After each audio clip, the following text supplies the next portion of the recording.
Hey guys, your friendly neighborhood Natty here. So this is another short video.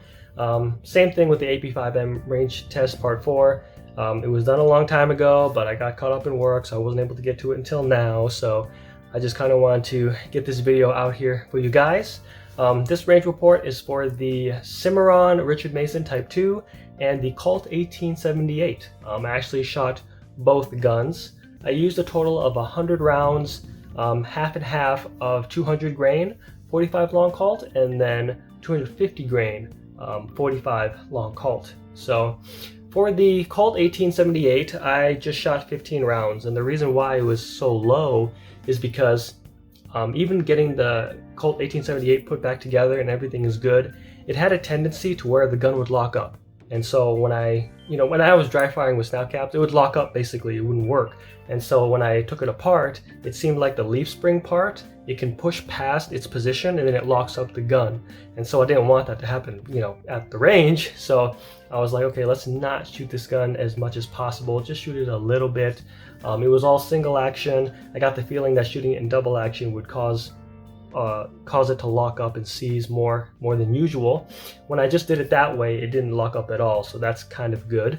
For the first string of the Colt 1878, I used 200 grain, and it shot high. It wasn't even on the paper, and I think that's my fault. So a lot of those old guns, military guns, the 1878 was used in the Philippine insurrection. They usually design those guns for long distances, far long distances, more than 21 feet, because it is a military weapon, right? They're expecting military interaction, and so they're able to, hit targets further, right? We just say 3 feet or 3 yards or 21 feet because, if you shoot somebody longer than that, we get in trouble.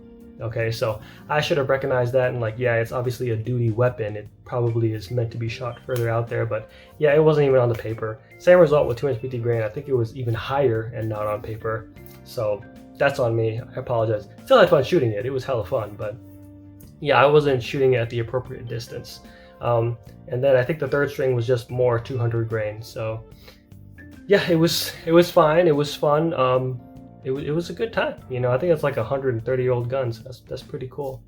The next 85 rounds, I put it through the Richard Mason 1860, copy, and it did pretty well. I think the 200 grains, it hit a little bit up and right, and when I shot 250 grain, it hit really up and then right. So it seems that the heavier bullet makes it hit more, amplifies its where it's hitting. It's kind of the opposite, because I shot the Man with No Name revolver, and that one, I think that one liked 200 grain because it was like a little bit low left, you know what I mean? But it seems like this one, which, well, of course the Man with No Name is like a duty weapon. It's a 4-inch barrel, and the 1860 was that's like an 8-inch barrel, isn't it? Yeah, it's pretty long, so that might be why there's a difference. But once again, same thing. It was a lot good fun. Good fun.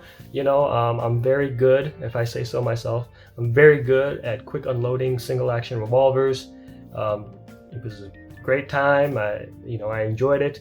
I did get a little bit of a burn, maybe gunpowder burn on my left forefinger, and I think that was because, I would guess it's because of the 1860, because the 1878 has such a big trigger guard. I don't see my finger hitting into or being burned by that.